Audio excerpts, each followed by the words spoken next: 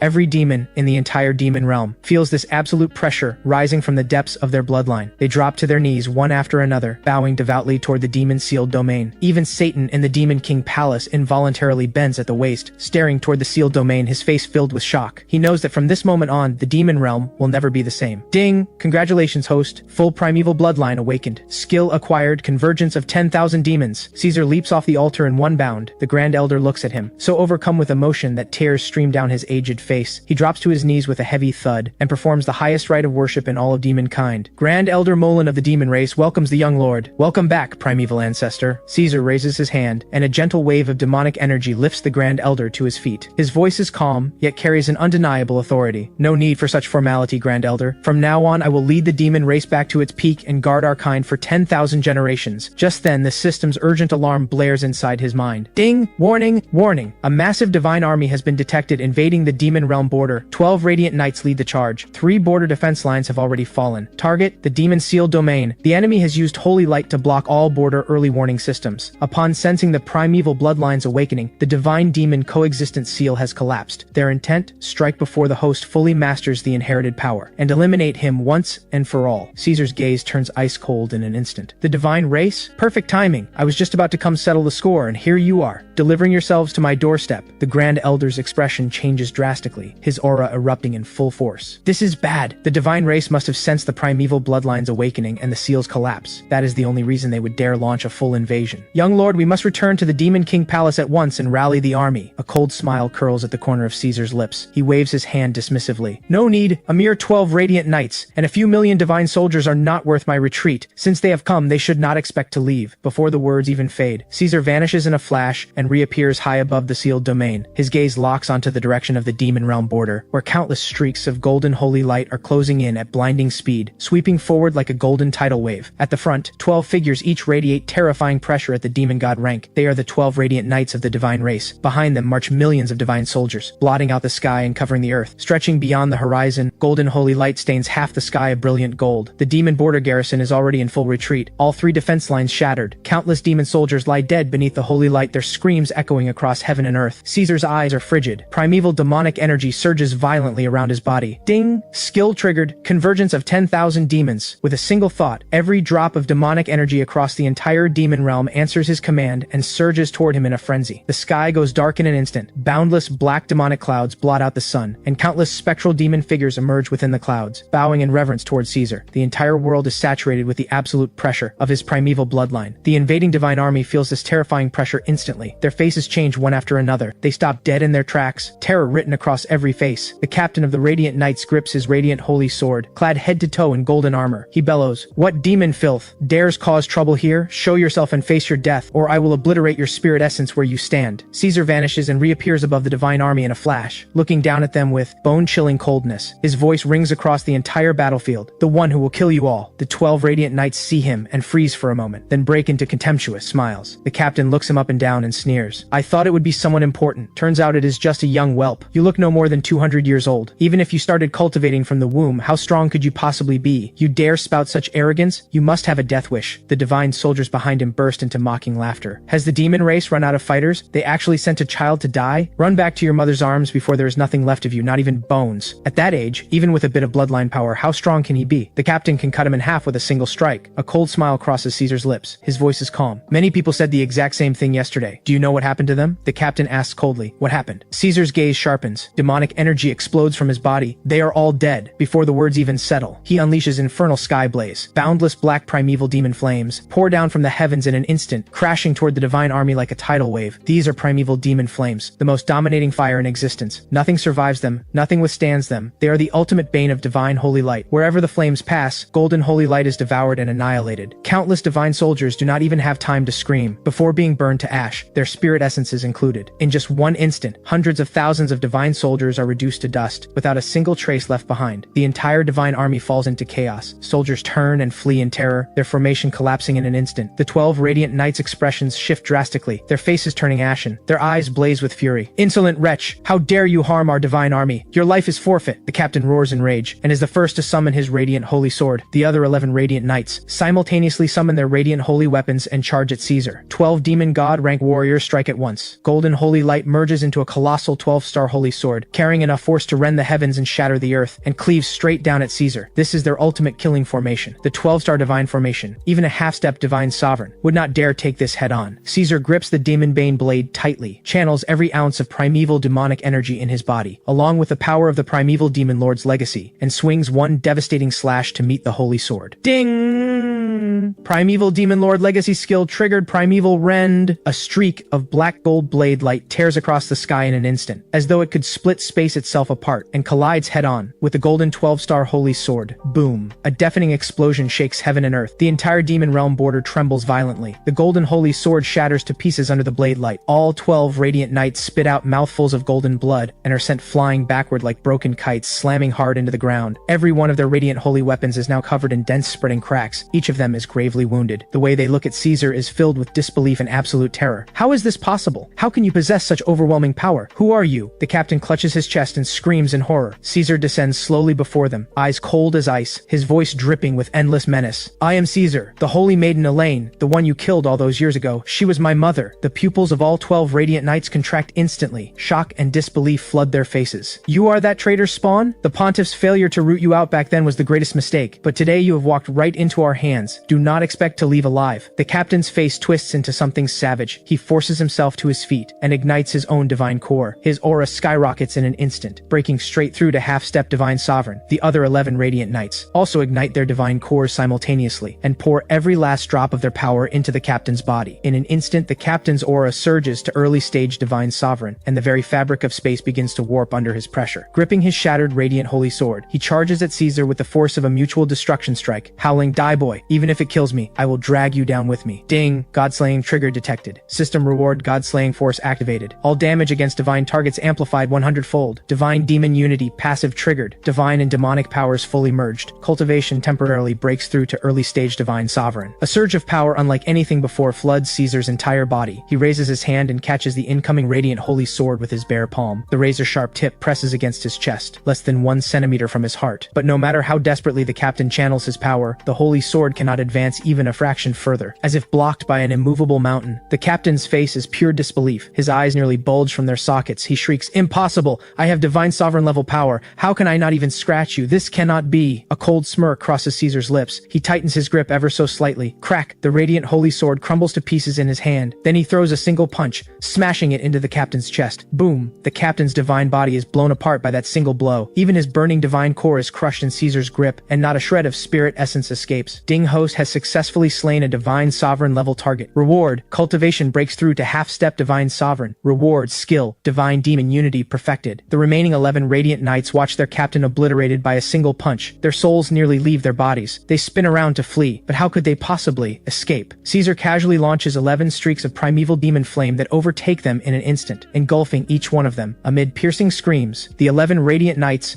along with their divine cores and spirit essences, are all burned to ash by the flames, without a single trace left behind. Ding Host has successfully slain all 12 radiant knights. Reward: 1 million divine crystals. Reward: divine demon legion summoning access. The remaining millions of divine soldiers watch all 12 radiant knights fall and completely collapse in terror. They throw down their weapons and armor, turn, and sprint toward the divine realm, wailing and screaming, every last shred of their earlier arrogance gone. Caesar's eyes are cold. There is not an ounce of mercy in them. When they followed the pontiff and drove his mother to her death, they should have foreseen this day. He raises his hand and activates convergence of 10,000 demons. Boundless demonic energy forms a massive black barrier. That seals off every escape route for the divine army. Infernal sky blaze fires once more. Black demon flames sweep across the entire battlefield like a tsunami. Not a single one of the millions of divine soldiers escapes. All are burned to ash, without even a chance of reincarnation. Ding! Host has successfully annihilated the invading divine army. Reward: full sovereignty over the demon realm. Reward: detailed coordinate map of the divine realm. Caesar stands high above the battlefield, gazing down at the now cleansed demon realm border as the demonic energy around him slowly recedes. The demon armies that rushed here from across the realm to provide reinforcements see the scene before them, and are stunned speechless. Then, one by one, they drop to their knees. A thunderous roar shakes heaven and earth, echoing across the entire demon realm. Hail the young lord! The young lord is supreme! The young lord is invincible! Glory to the demon race! Caesar slowly turns and looks toward the Demon King Palace, a cold smile forming on his lips. The border crisis is settled. Now it is time to return to the Demon King Palace and settle all accounts. Claim the throne. Marshal the armies. Crush the divine realm. Caesar vanishes from the border battlefield in a flash. When he reappears, he is already standing inside the great hall of the Demon King Palace. Satan sits on the main throne, anxiously awaiting news from the border. The moment Caesar appears, Satan springs to his feet, his eyes filled with urgency and shock. Caesar, what happened at the border? The 12 radiant knights and the divine army army. Caesar speaks calmly, his voice steady yet carrying undeniable authority. All 12 Radiant Knights are dead. Every last one of the millions of divine soldiers is gone. The border crisis is over. Satan's pupils contract sharply, disbelief written across his face. Then he breaks into a hearty laugh of relief, his voice brimming with pride and emotion. Yes, yes, yes, worthy of being my son, worthy of the primeval bloodline. Elaine, can you see this? Our son has done it. Caesar walks up to him slowly, the chill in his eyes fading somewhat, yet still tinged with something complicated. Now it is time to settle the score between us. Yesterday you crushed every bone in my body. For 200 years you let me suffer in silence. How do you intend to repay that debt? At those words, the smile vanishes from Satan's face. He opens his arms wide and faces Caesar squarely, his eyes full of unconcealed guilt. I failed as a father. I was too weak. That was the only way I could protect you, and it cost you 200 years of suffering. However you wish to punish me, I will accept it. In truth, from the moment you awakened the primeval bloodline, this throne of the great demon king should have been yours. Caesar looks at him and falls silent for a moment. He can feel the guilt and anguish in his father's heart. For 200 years, Satan watched his own son be humiliated by others, unable to step in, and even forced to hurt him with his own hands. That kind of pain is more than most could bear. Caesar raises his hand and sends out a pulse of demonic energy, yet it does not harm Satan in the slightest. It simply disperses every trace of the demon king's pressure from his body. Killing you would be letting you off too easy, Caesar says flatly. From today, you step down. The throne of the great demon king is mine. You will stay in the demon king palace and reflect on your 200 years of so-called protection. When you have truly come to terms with it, you may serve as my second in command and march with me against the divine realm. Satan pauses for a moment, then bursts into hearty laughter. He steps down from the throne and bows deeply, his voice solemn beyond measure. Satan welcomes the new great demon king. Caesar turns his head toward the entrance of the great hall, where his brothers and sisters stand in a cluster, and beside them, Darian lies collapsed on the ground, both legs shattered, carried in by others. Apart from the immobile Darian, every one of them is trembling, from head to toe, at the sight of Caesar. They drop to their knees one after another, kowtowing frantically until their foreheads bleed. Great demon king, spare us, we were wrong. We will never do it again. Please show mercy and forgive us just this once. We will serve you faithfully, hand and foot, for the rest of our lives. Darian lies flat on the ground, toothless, only able to produce muffled whimpers. He stares at Caesar in sheer terror, unable to form a single coherent plea for mercy. His entire body trembles uncontrollably. Caesar walks up to them slowly, his gaze ice cold, his voice devoid of any warmth. Back then, manipulated by the divine race, you bullied me, humiliated me, beat me, cursed me, and tried to kill me time and again. Did any of you ever think of showing me mercy? Caesar raises his hand and sends a precise thread of demonic energy into Darian's body, instantly shredding every last demonic meridian he has left, reducing him to something less than even the lowest mortal in the demon realm. Darian lets out a wretched broken wail, the last glimmer of hope in his eyes dies, replaced by absolute despair. In the house of the demon king, the weak are prey to the strong. You lost. Now you face the ultimate consequence. As the words leave his mouth, Caesar focuses his fingertip once more. A bolt of demonic energy pierces straight through Darian's heart meridian. No drawn-out torment, no hesitation. One moment Darian is convulsing in despair, the next, all signs of life vanish. He is dead. The remaining siblings are scared out of their minds. Caesar raises his hand and sends out pulse after pulse of demonic energy, destroying every last demonic meridian in each of them. Leaving you alive is the greatest mercy I will ever show you. From today, you are banished from the Demon King Palace. You are never to set foot in the royal city again. Ding! Host has successfully settled accounts with all core enemies. Full vengeance settlement complete. Reward: the title of Great Demon King. Reward: full control of the Demon King Palace. Caesar turns and walks to the main throne, lowering himself into it. The cold Demon King's throne carries a weight of ancient authority. He sits upon it, looking down at the masses kneeling before him, eyes cold as steel. His voice carries through the entire great hall, through every corridor of the Demon King Palace. From this day forward, I am the new Great Demon King of the Demon Realm. Those who follow me shall prosper. Those who defy me shall perish. The entire great hall erupts with a thunderous chorus of worship. The sound penetrates the walls of the hall, spreading across the entire royal city, across the entire demon realm. Hail the Great Demon King! Long live the Great Demon King! Long live his reign forever! The Great Demon King is supreme! Glory to the demon race! Just then, the system's voice rings out once more. Ding! Congratulations, host! You are now the new Great Demon King of the Demon Realm. Ultimate main quest triggered. Unify the divine and demon realms. Objective: destroy the Cathedral of Radiance, slay the pontiff of the divine race, and unite the divine realm and the demon realm. Reward: break through to peak divine ancestor realm, unlock Mother's complete spirit essence seal, and restore her divine body. Caesar slowly raises his head and looks toward the divine realm. An unwavering light burns in his eyes. Mother, wait for me. I will destroy the Cathedral of Radiance, slay the pontiff, and avenge you, and I will bring you back to my side. From the bloodline awakening to the coronation ceremony, a full 6 months passed, and Caesar did not rush to march on the divine realm. He knew well that the pontiff had ruled the divine race for over 10,000 years. Her foundations ran deep, and she would not be easy to defeat. To destroy the Cathedral of Radiance in a single strike, every preparation had to be flawless, with no room for error. In those 6 months, Caesar accomplished 4 things. things that fully consolidated his rule over the demon realm and laid the groundwork for the campaign against the divine realm. First, purging internal threats and rooting out divine spies. Using the Eye of Revelation in tandem with the system, he led the Grand Elder's enforcement squads in a sweeping purge across the entire demon realm. Over 200 years, the pontiff had planted countless spies in the demon realm, from the head steward of the Demon King Palace to minor officials in every city and even demon generals within the army. Divine agents lurked at every level. Caesar spent an entire month uprooting the entire divine spy network across the demon realm. In total, over 37,000 divine agents were executed, completely eliminating the internal threat. Not a single piece of intelligence could reach the Cathedral of Radiance anymore. At the same time, Caesar used the purge to seize full control of every city in the demon realm. He abolished the hereditary succession system for city lords, replacing it with a merit-based system, winning the hearts of the people across the entire realm, and making his rule unshakable. Second, overhauling the military and forging an elite legion. Caesar took command of every army in the demon realm. He abolished the old hereditary military rank system and replaced it with pure merit. Any soldier with the ability, even the lowest-ranking demon footman, could rise to become a general. He then handpicked 1 million of the most elite demon soldiers from the tens of millions in the realm. Using his primeval demonic energy combined with the Primeval Demon Lord's body refinement technique, he personally refined their bodies, enabling them to wield both demonic energy and divine power. This created a one-of-a-kind divine demon legion. Every single soldier in this legion possesses cultivation at or above the demon general rank. The legion's 8 commanders are all Demon King level powerhouses. They are the sharpest blade in Caesar's hand, the core force that will bring about the divine race's destruction. Beyond this, Caesar also had Satan and the Grand Elder allocate enough provisions, demon cores, weapons, and battle armor to sustain 10 years of war, setting the entire demon realm's war machine into full motion. Third, uncovering the contingencies his mother left behind and reclaiming her hidden network. Following the information Elaine had embedded in the core origin seal, Caesar located the vault she had hidden deep within the demon's sealed domain long ago. Inside the vault lay countless divine crystals, demon cores, ancient divine artifacts, and cultivation techniques. There was also every piece of intelligence Elaine had gathered on the Cathedral of Radiance, including the pontiff's weaknesses, the cathedral's ceiling arrays, and the method to break the celestial eye formation. More importantly, he found resonance crystals Elaine had left behind, and through them, he made contact with her former loyalists, agents who had been hiding in the divine realm ever since. They were all members of the Holy Maiden faction who had sympathized with Elaine. After Elaine's death, they had been suppressed by the pontiff, hiding in the shadows of the divine realm, quietly building strength, waiting for the day they could avenge her. They provided Caesar with the latest defense maps of the divine realm, intelligence on the cathedral's interior, and real-time updates on the pontiff's every move. They even promised that when he marched on the divine realm, they would support him from the inside, coordinating a pincer attack to breach the Cathedral of Radiance in one decisive blow. Fourth, solidifying his cultivation and mastering the Primeval Demon Lord's legacy. Over those 6 months, apart from managing the demon realm's affairs, Caesar devoted every remaining moment to cultivation, consolidating his half-step divine sovereign cultivation and fully mastering the Primeval Demon Lord's complete legacy. He internalized every technique, combat art, ceiling array, and formation from the legacy until they were second nature. His power grew steadily. Even without any temporary amplification, he could comfortably overpower any half-step divine sovereign. At the same time, he achieved total mastery over the power of divine demon unity, perfectly merging demonic energy and divine power with no risk of backlash. This power is the pontiff's greatest nemesis, and Caesar's ultimate trump card for killing her. 6 months later, in the Great Plaza before the Demon King Palace, Caesar holds a grand coronation ceremony, officially crowning himself the sole great demon king of the demon realm, and heir to the primeval bloodline. Every city lord, general, and tribal chieftain across the demon realm comes to pay homage. The plaza is packed to bursting, stretching beyond what the eye can see. The moment the coronation concludes, Caesar rises to his feet. Black gold demonic energy erupts skyward from his body. His voice reaches every corner of the demon realm, heard clearly by every demon. Send the order, rally every demon army, march with me, crush the divine realm, destroy the Cathedral of Radiance, slay the pontiff and avenge my mother, unite the divine and demon realms. With that single command, the entire demon realm ignites. Tens of millions of demon soldiers converge from every direction, a black flood filling the entire royal city. Abyssal dark dragons roar across the sky. Netherbone war chariots thunder across the earth. Killing intent surges to the heavens, blotting out the sky. Caesar stands atop the lead Netherbone war chariot, gripping the Daemon Bane blade, clad in his black Demon King robes. Behind him stands Satan, the Grand Elder, the 4 demon marshals, and 1 million soldiers of the Divine Demon Legion. His gaze locks onto the divine realm, a cold smile on his lips. The divine race's day of reckoning has come. Move out! At his command, tens of millions of demon soldiers surge forward like a black tidal wave, charging toward the border between realms. The earth shakes, and mountains tremble wherever the army passes. Demonic energy floods the skies, and the entire demon realm trembles. In just 3 days, the army reaches the border between the divine and demon realms. A colossal golden barrier blocks their path. This barrier is the celestial eye formation laid down by the divine race, hailed as the divine realm's greatest defensive formation, one that not even a divine sovereign can break by force. The formation spans the entire border, virtually indestructible, the divine race's ultimate shield against demon invasion. The 4 demon marshals step forward and channel every ounce of their demonic power, launching devastating strikes at the barrier. But their attacks land on the barrier, like stones sinking into the ocean, not even a ripple. Instead, golden holy light rebounds from the barrier and sends them staggering backward, coughing up blood. Caesar steps down from the Netherbone war chariot slowly, gazes at the golden barrier before him, and activates the Eye of Revelation. Ding! Celestial Eye formation detected. 9 formation nexuses identified, each guarded by a divine elder. Every elder possesses half-step divine sovereign cultivation. The nexuses are linked. If one falls, the remaining 8 immediately activate maximum defense and send the highest alert to the Cathedral of Radiance. Complete method of breaking the formation has been synced to the host's mind. A cold smirk crosses Caesar's lips. His mother left him the method to break the Celestial Eye formation long ago. The pontiff thinks this barrier can stop him. She is utterly delusional. Caesar immediately orders the 4 demon marshals to split the army into 9 divisions and launch feint attacks on each of the 9 formation nexuses, drawing the attention of all 9 divine elders. Meanwhile, Caesar cloaks himself with demonic energy stealth and activates Void Step. At the same time, he releases the Holy Maiden's origin aura that his mother left behind, disguising himself perfectly as a divine messenger, and vanishes from the spot in an instant. The first formation, Nexus, sits atop a mountain peak along the border. Guarding it is the Grand Elder of the divine race, the pontiff's most trusted confidant. He sits at the center of the Nexus, channeling divine power to sustain the formation, his attention entirely captured by the demon forces launching their feint below. He does not sense Caesar's arrival at all. Caesar first uses his mother's holy light aura to disable the Nexus's warning seals, cutting off his ability to alert the other Nexuses. Then he appears directly behind the Elder and strikes with a single palm. Primeval demonic energy erupts instantly, blasting his body apart and destroying even his spirit essence. Ding Host has successfully slain the Grand Elder of the divine race. First formation Nexus destroyed. Reward, divine power mastery increased by 10%. Caesar vanishes again in a flash, heading for the second Nexus using the same method. At the same time, Elaine's loyalists hidden in the divine realm move in the shadows, sabotaging the Celestial Eye formation's energy supply and weakening the formation's power by 30%. 3 hours later, all 9 divine elders have been slain by Caesar's hand. All 9 formation nexuses are destroyed. The formation once hailed as indestructible, the Celestial Eye formation that stood unbreached for 10,000 years, shatters in an instant, dissolving into a sky full of golden sparks that scatter and fade between heaven and earth. The earth-shaking boom can be heard across the entire border. The demon army erupts in a frenzy. A thunderous roar shakes heaven and earth. The great demon king is supreme. The great demon king is invincible. Crush the divine realm. Slay the pontiff. Caesar returns to the Netherbone war chariot, raises his hand, and his voice carries across the entire army. All forces advance. Crush the divine realm. Target the sacred mountain and the Cathedral of Radiance. Tens of millions of demon soldiers pour into the divine realm like a black tidal wave. The divine realm's landscape is bathed in pristine holy light, dotted with prosperous cities on every side. Beneath the iron march of the demon army, these cities crumble without resistance. Every divine city in their path falls instantly. Those who resist are cut down. Those who surrender are taken prisoner. Elaine's loyalists launch uprisings across the divine realm, supporting the advancing demon forces. Countless divine factions long oppressed by the pontiff choose to surrender and join Caesar's side. In just 3 days, they have breached 99 divine cities and arrived at the foot of the sacred mountain, where the Cathedral of Radiance stands. The sacred mountain is the heart of the entire divine realm, the seat of the Cathedral of Radiance, and the pontiff's stronghold. At the mountain summit, the pontiff waits with every remaining divine soldier at her command. She wears golden pontiff robes, holds the pontiff's scepter, wears the crown upon her head, and radiates the pressure of a half-step divine sovereign. Behind her stand millions of remaining divine soldiers and countless divine powerhouses, packed so densely they fill the entire mountaintop. The entire sacred mountain is shrouded in golden holy light, layered with countless ceiling arrays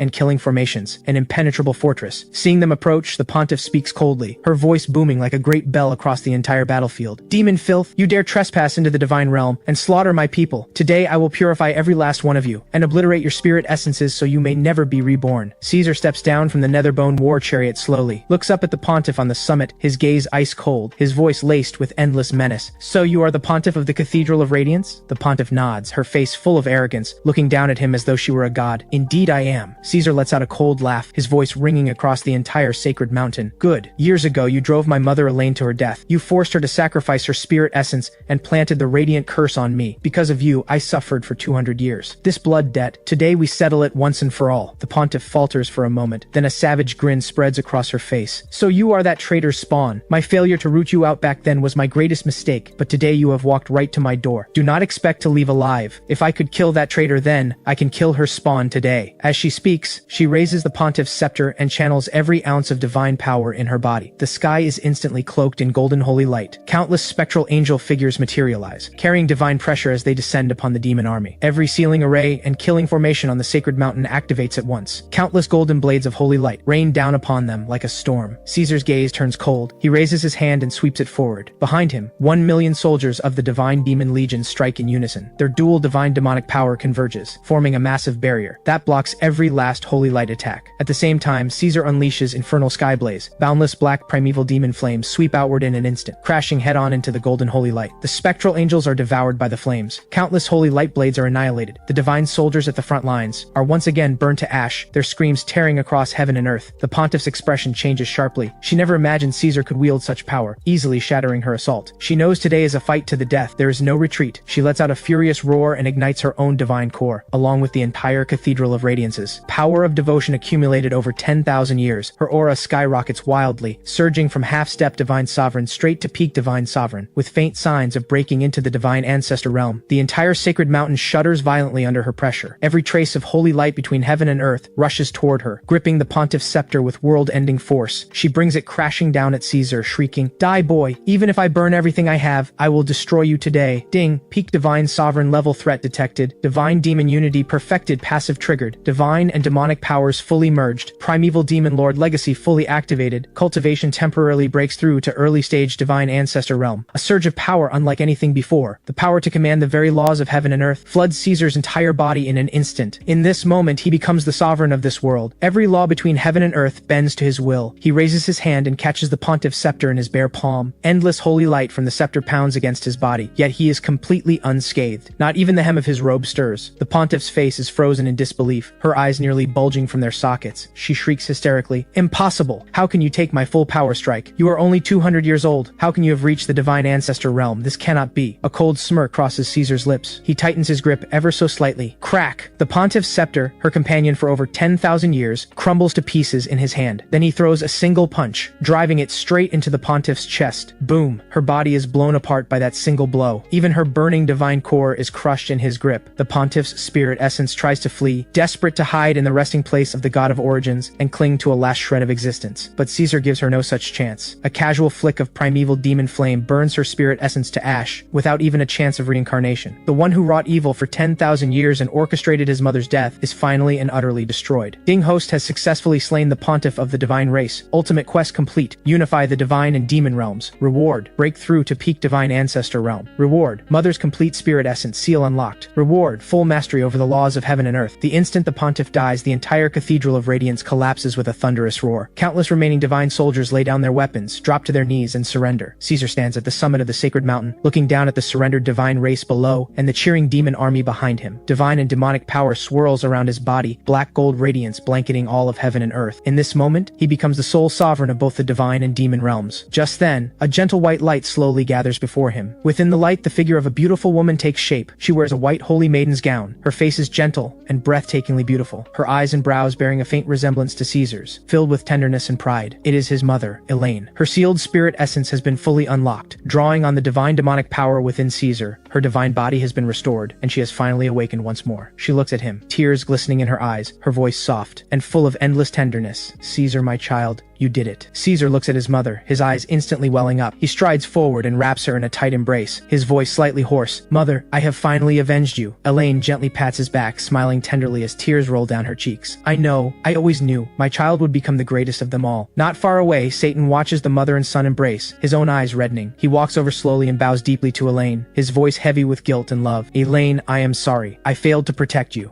I let you suffer so much." Elaine looks at him, smiles gently, and shakes her head. "Do not blame yourself. Everything we did for our child." Just then, the system's voice echoes in Caesar's mind once more. Ding! Congratulations, host. All main quests complete. Bloodline guidance mission fulfilled. System officially upgraded to the Myriad Realms Sovereign System. Myriad Realms teleportation access unlocked. Host, do you wish to begin a new journey? Caesar raises his head and gazes into the endless starry sky, looking toward the Myriad Realms, a confident smile forming on his lips. 10,000 years ago, the primeval demon Demon Lord and the God of Origins fought to protect this world, and were left devastated alongside the Void Abyss forces in a mutual blow. Now, the Void Abyss forces are about to descend once more, and every realm across the myriad realms will face crisis. Caesar's conquest was never limited to just the divine and demon realms. He grips his mother's hand, looks back at Satan, the Grand Elder, and the countless subjects who now kneel before him, and speaks with unwavering resolve, his voice ringing across all of heaven and earth. Myriad realms, here I come.